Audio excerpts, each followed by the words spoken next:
Hi folks, it's Mr. Ray here again with our next lesson in grade 12 data management. We are looking at unit 4, which is our statistics unit. Today we're going to look at something called sampling techniques. This has to do with when you're gathering your data. If you want to present some kind of information that you've gathered to prove something or just to find something out. Now, usually, if you want to survey some people, you might have a really large group that you might want to survey, or a fairly small group. If you want to get information about your family and your cousins, you could easily go to all those members and ask them the questions to find out what you're looking for. But once that group that you want information about gets larger and larger, it becomes less practical to actually talk to everybody or survey everybody that you're interested in. For example, at a school, you could probably survey all the members of your class. It's still a fairly big sample in terms of the number of people. Could have up to 30 people or so, or 20. That's a reasonable number that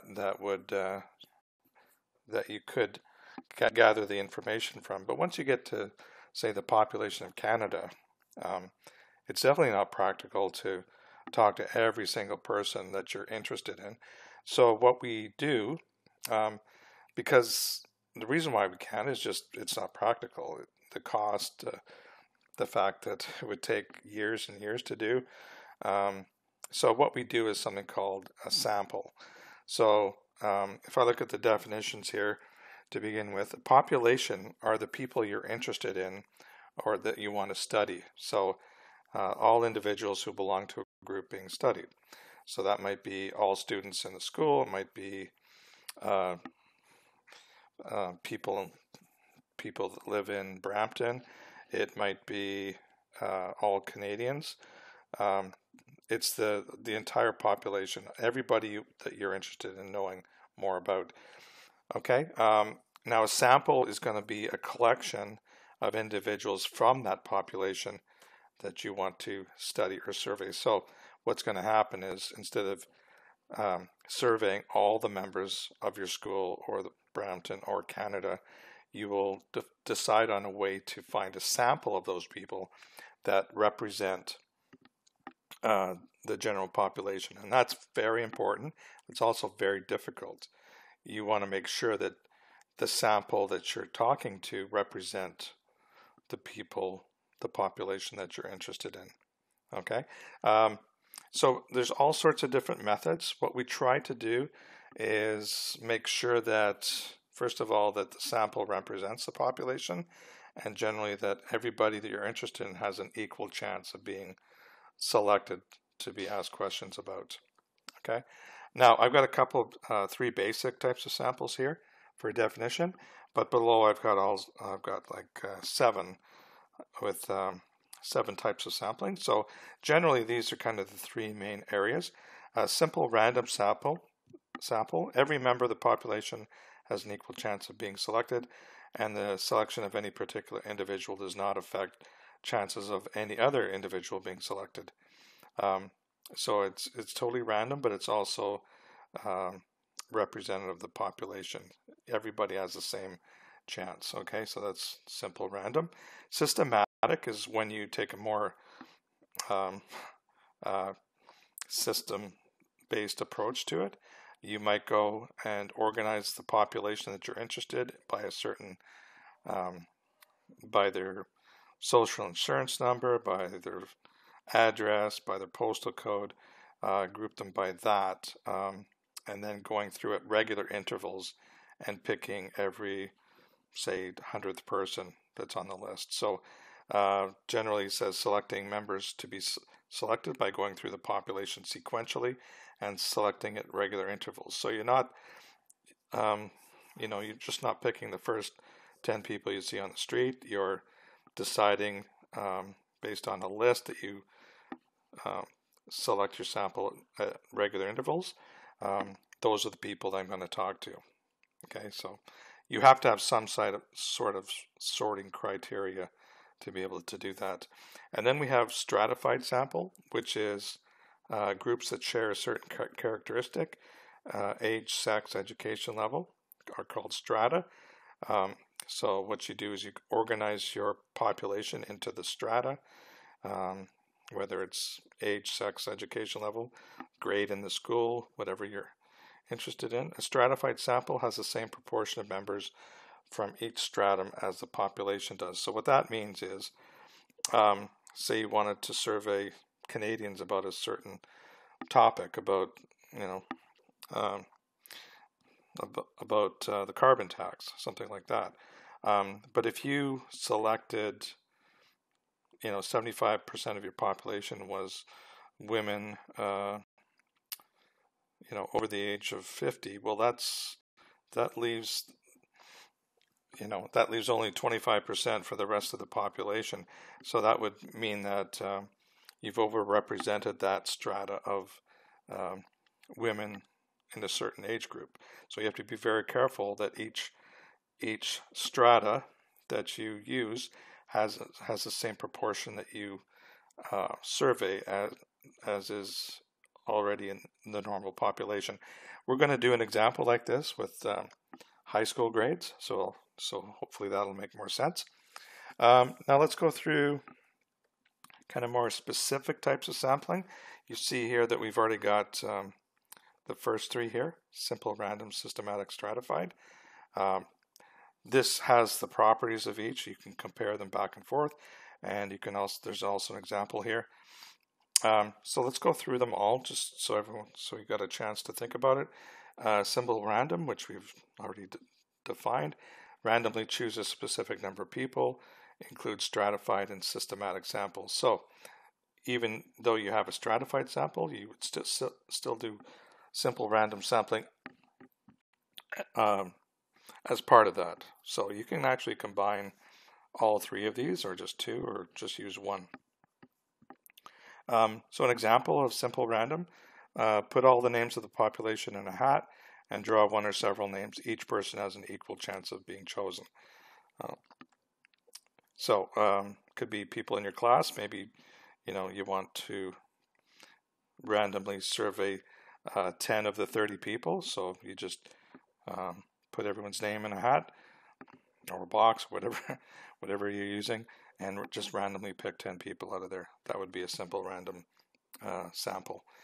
Okay, systematic, put the population in an ordered list, and choose people at regular intervals. Example being, order all the patients of a doctor in some way. Could be based on patient ID or something like that. And choose one randomly, should be one.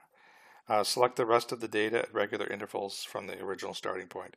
So you might just randomly pick one name in the list, and then after that you pick every 21st name. You just go down, and it's all automated. You're not being biased by avoiding people or picking people, things like that. Cluster. So this is when you divide the population in groups. Randomly choose a number of the groups and sample each member of the chosen groups. Example is, say you want to survey Little League Canada baseball players. So you might select 5 districts randomly in each province and then give the survey to every player in those districts. So rather than interview or survey tens of thousands or thousands, I'm not sure what the number would be here, you'd be only surveying hundreds. By dividing it into clusters and making your surveying more refined. Okay, a multi-stage. This is quite common. Divide the population into a hierarchy and choose a random sample at each level.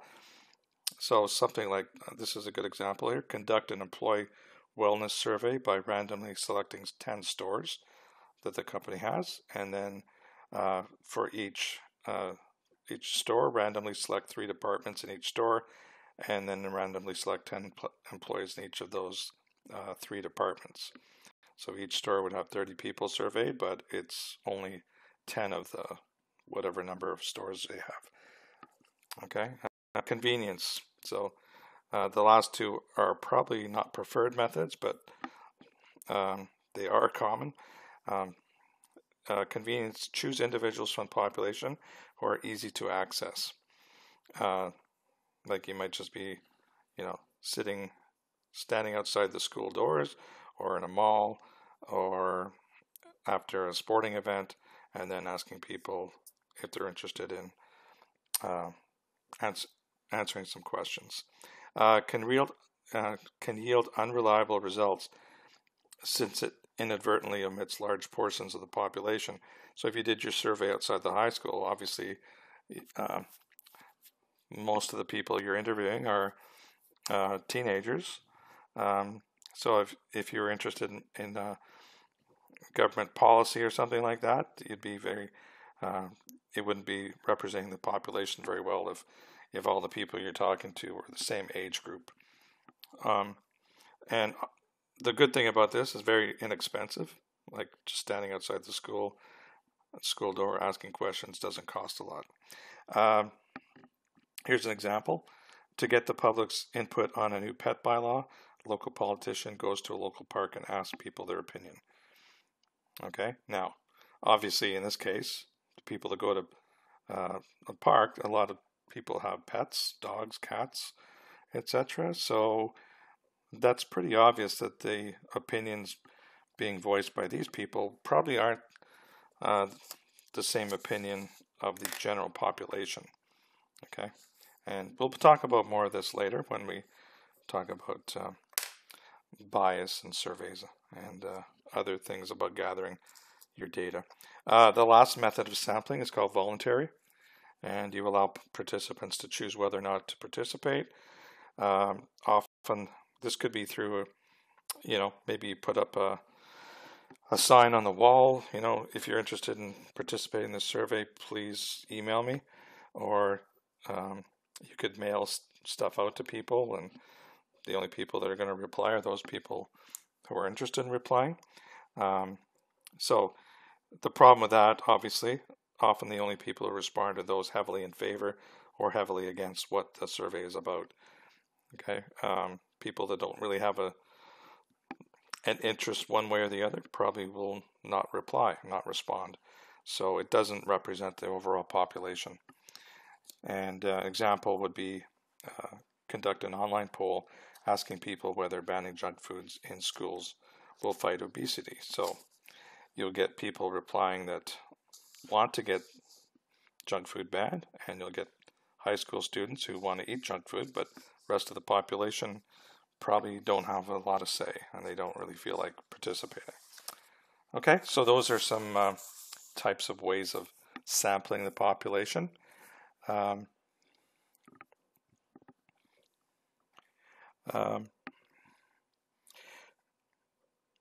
as you've seen from the properties that we just talked about, a carefully selected sample can provide accurate information about a population, or the converse, a not so carefully selected sample can provide misleading information about a population. And it's important to go in with an open mind when you hear surveys, either in school or on the national news. Like, how did they collect the data? And people are companies that have want the population to feel a certain way will probably go out and survey and not conduct a fair sample on their surveys, and the information will be biased towards them. So please listen carefully when you hear survey results, no matter how important the people sound when they're telling you. Okay, so let's do some examples here just to get an idea of the types of questions we have. First thing, we actually have a question, and the idea is to, what's the population for this question? Who are we interested in talking to about this? Okay, so the first question, whom do you plan to vote for in the next Ontario election. So this population, obviously this would just be people in Ontario, and probably just the people that are planning to vote or are registered voters. So the population here is the voters in Ontario. And I know that verb tense doesn't sound correct. Population is, but it is correct. Population in this case is considered a singular thing. Okay. Now, what's your favorite type of baseball glove? Well, you know, people that don't play baseball or have a baseball glove probably don't have much of an opinion on this. They probably don't even know brands of baseball gloves. So, in this case, the population, and it doesn't really talk about a location, like is this global or is this Ontario or is this Caledon? We don't really know. So, based on the question, we'll say population is baseball players. Now, obviously, for both of these, we know we can't possibly ask all these people, the population. So, you know, you'd have to design a sampling method of gathering the information. Last question: do women prefer to wear ordinary glasses or contact lenses? So, obviously, it's just women. You know, you don't really want to ask a man what women prefer. So population is women with prescription eyewear. That's pretty specific.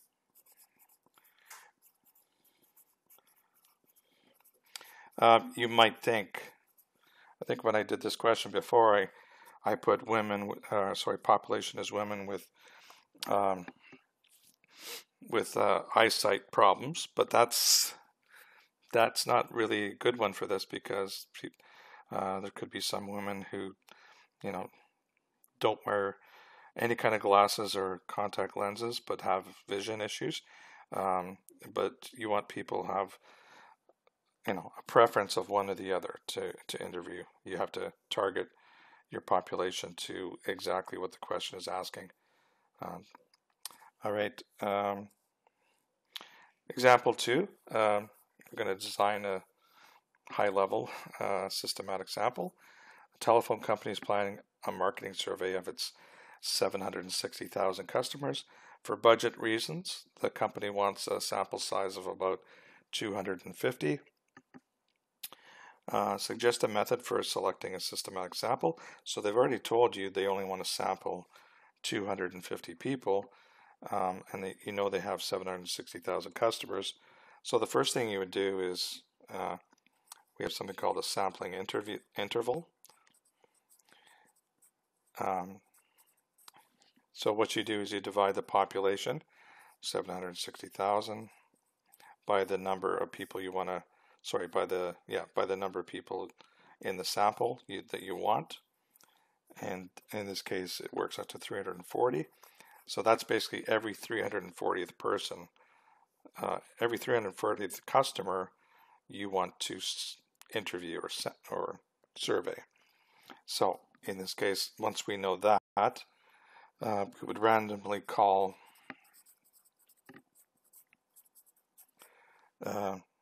one out of every 300.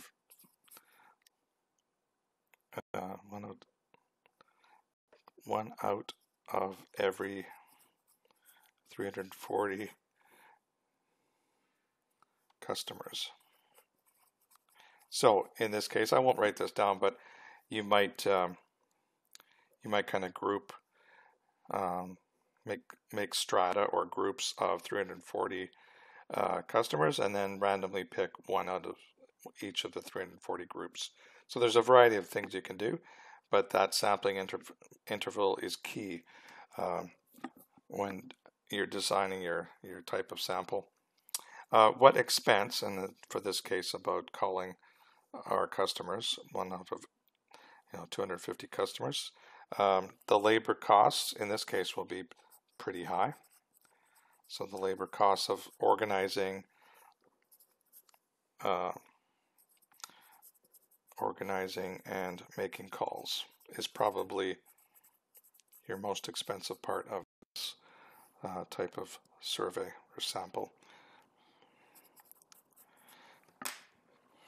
Okay, so let's see what else we got here. Okay, so in this case, we have, for each situation, identify the type of sample and discuss whether each member of the population is equally likely to be chosen. And that statement there is critical for your sampling method to be accurate. But you want it to represent the population. You want every member of that population to have the same chance of being picked. Otherwise, it's not going to be an accurate survey. Okay, so there's a description of a situation, and we have to tell what type of sampling is being used and whether each member of the population is equally likely to be chosen. So first one, a teacher wishes to get feedback from the class about a recent presentation. He plans to draw 5 students' names out of a hat. All 30 students' names will be in the hat. So this is a simple random sample.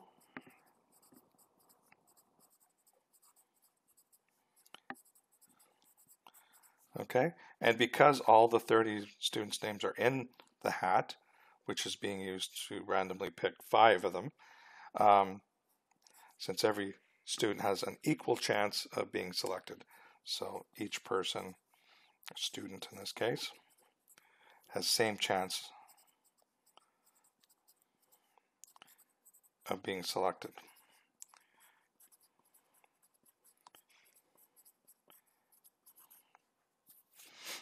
Okay.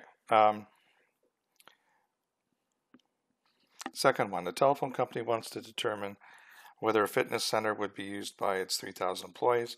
The company plans to survey 300 employees, so basically 1 out of every 10, by interviewing every 10th person on the payroll list. So who's ever doing this has the payroll list. It's in some kind of order, whether it's name or employee number or years of service. So this is a systematic survey.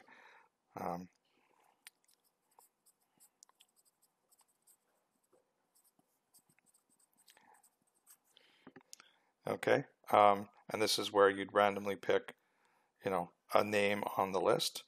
Has to be very random. It can't be, oh, I know that guy. I'm gonna talk to him first. And then after you pick that, then you'd pick every. So remember, it was 1 out of every 10. Then you just go down the list, and every 10th person on the payroll list would be chosen to be surveyed. So is it equal chance for every employee, all 3,000? As long as the first one is chosen randomly,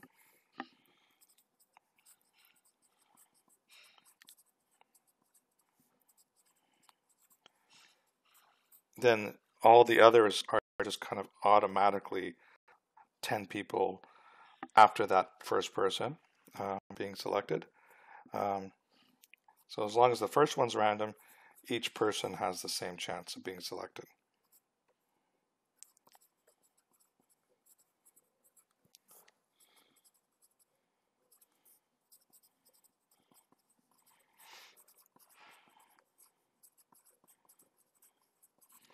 Okay.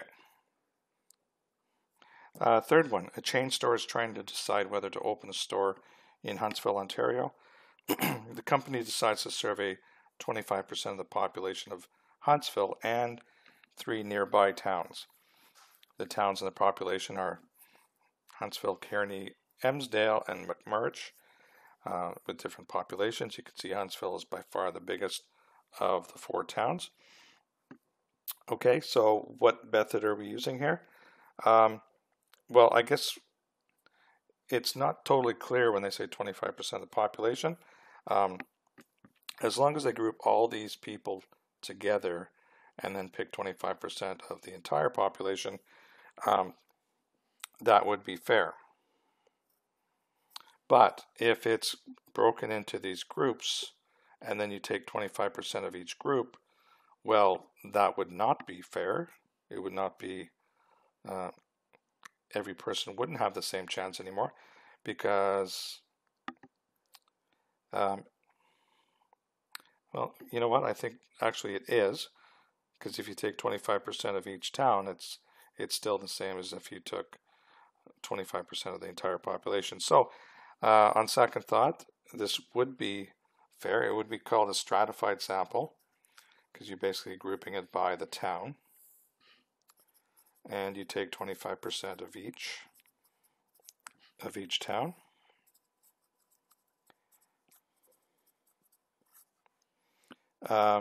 So therefore, each person does have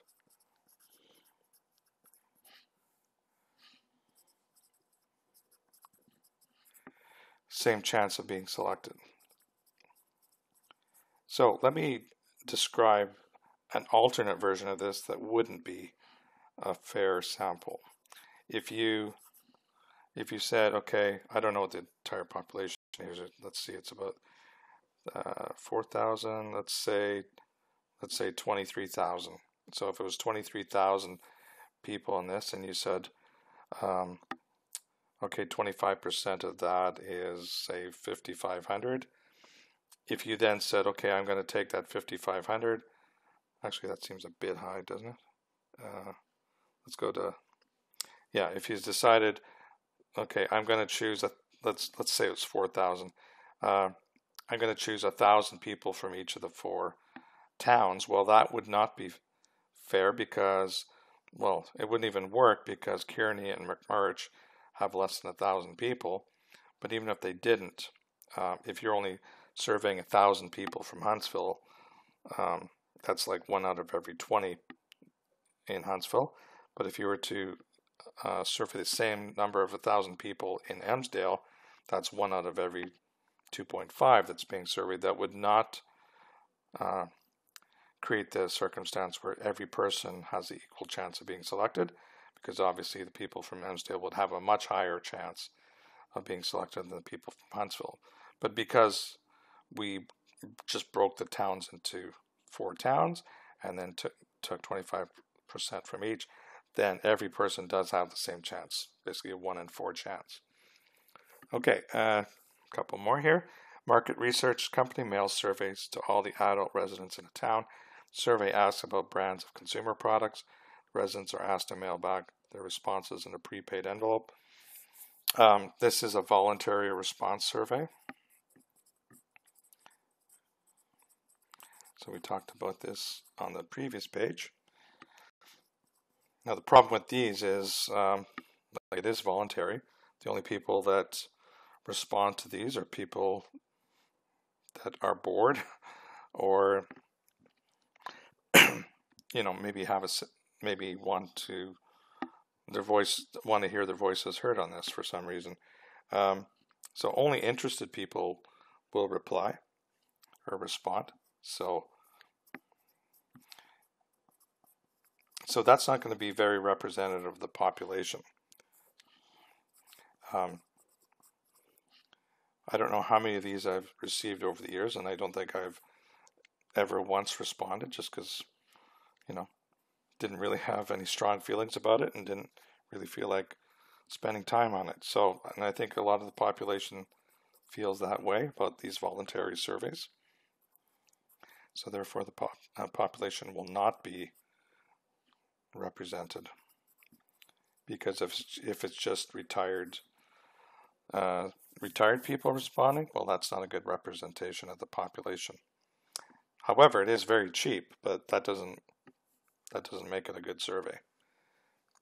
Okay, next one. A reporter stops people on a downtown street to ask what they think of the city's waterfront. This is called a convenience sample. We talked about that. This is basically where you stand somewhere and ask people as they walk by. And in some ways it's a little bit voluntary too, because nobody's being forced to do this. But now this is not, it's not going to cause the population to be represented. If you don't happen to be downtown that day or that hour, you will have no chance of being selected. So because of that, the population will not be well represented.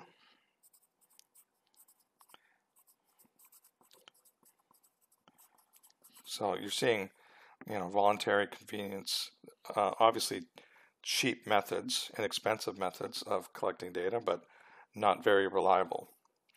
Okay, the next one here. Researchers want to investigate the use of pesticides by apple farmers in Ontario.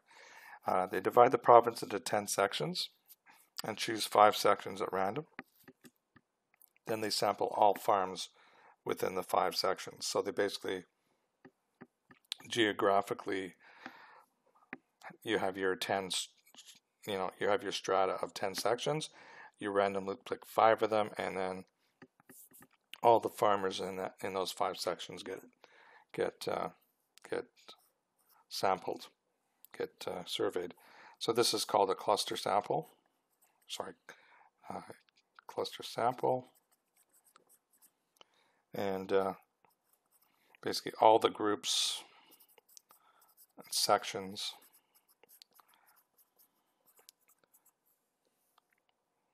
and as a result of that, all the farmers have an equal chance, are equally likely to be chosen.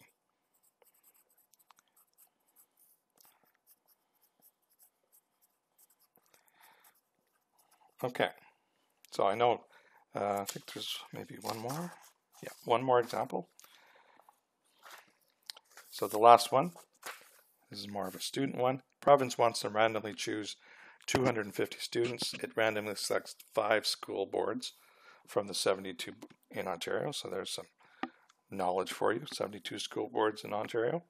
Then it randomly chooses 50 students in each of those boards. So first it kind of stratifies the data into the school boards, and then randomly selects 5 of those school boards, and then from the 5 school boards it's selected, it randomly chooses 250. Okay, so this is organization and random sampling. So we call that multi-stage, because basically the first stage would be school board, and then school board and then students. So multi-stage. And all students are equally likely to be chosen in this case.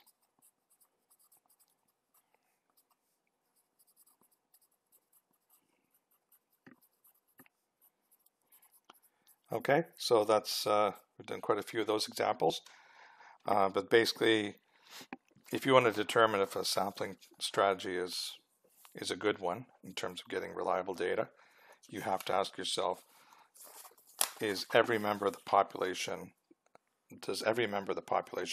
have the same chance of being selected? Okay, and if not, then the data will not be reliable. Okay, so let's look at the next. So this will be the last question, and this will be something right up your alley. Before booking bands for the Battle of the Bands, the Students Council at Mayfield Secondary School want to survey the music preferences of the student body. The following table shows the enrollment at the school. So grade 9, 10, 11, 12, the number of students, total students 880. Now, it says design a stratified sample for a survey of 25% of the student body. So, first thing we're going to do is we have 880 students, and we want to sample 25%. So if we multiply 880 by 0.25 or divide by 4, same thing, that would be 220. So we want to survey 220 students, but it says design a stratified sample, so we have to divide the students up in some way, and since the only real strata that's been declared to us is the grade level, so what we want to do is pick a total of 220 students out of these 880, but we want to basically pick how many are we going to survey from each grade, and that depends on the population, the number of students in each grade. Okay, so add a column, actually 2 columns, to help us out here.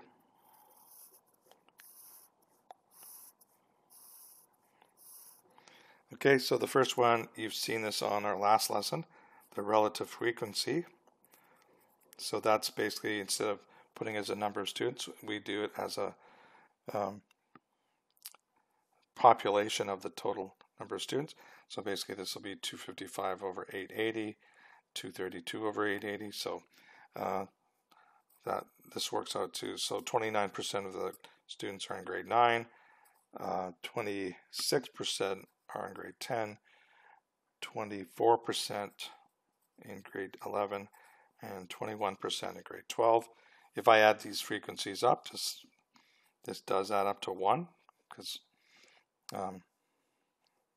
of the way we did the math here.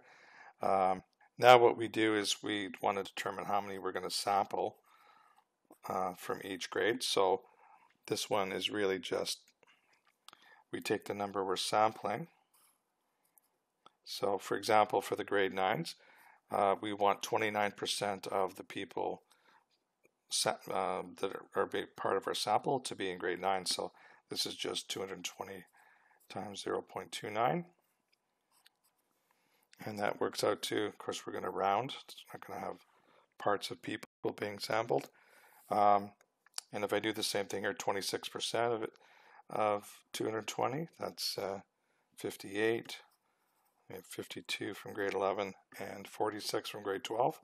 If I add those up, it adds up to 220, which makes good sense because that is the same number that we want to sample. Okay, so we've done all the mathematics. Now we can just state our strategy. We're going to survey 64 grade 9s, 58 grade 10s, 52 grade 11s, and 46 grade 12s. Now, how you pick those 64 grade 9s, that would be part of your strategy as well, but we won't talk about this here, but you might just do it by the student number. You might put their names into hats and pick 64 of them. It might be computerized based on their last name. Anything that makes it random will make it fair. Okay, so how you pick these 220 will be part of the strategy, but we're not going to declare it here. It could be a variety of techniques. Okay, the last question here. So this was stratified based on grade because that's what they told us. What other ways could we stratify the sample, providing we know the information that would allow us to do this? Well, one way you could do it is based on age, and that's pretty close to, based on grade level, but a little bit different. So you could do it on age. You could do it on, so at Mayfield, you could have RAP students versus non-RAP students. And you got to make sure your populations are your sampling sizes of both groups are representative of the population to make it fair. You could do it on gender, and it has to be based on the gender breakdown of the school. Course level, and since this is Battle of the Bands, maybe you want to break it down by music preference, which I kind of doubt we would know that information without surveying people in the first place, but you never know. So you could stratify your data based on all sorts of information. Some of it makes more sense than others. Okay, so that's it for this lesson. Got some homework questions for you to try out. But hopefully this gives you a good idea of how do you select the people you're going to talk to gather information about what you're trying to prove or learn about, and then what techniques would you use to decide how to choose those people. And the difference between population and sample, that's very important. The sample has to be representative of the population, otherwise it's not going to be a very reliable survey. Okay, so that's it for today. We'll continue on. Our next lesson, we're going to be talking about bias in surveys. So that's fairly interesting. Not a lot of math in these, in lesson 2 and 3, but just information in gathering data to make your statistics. Okay, have a good day. See you in the next lesson.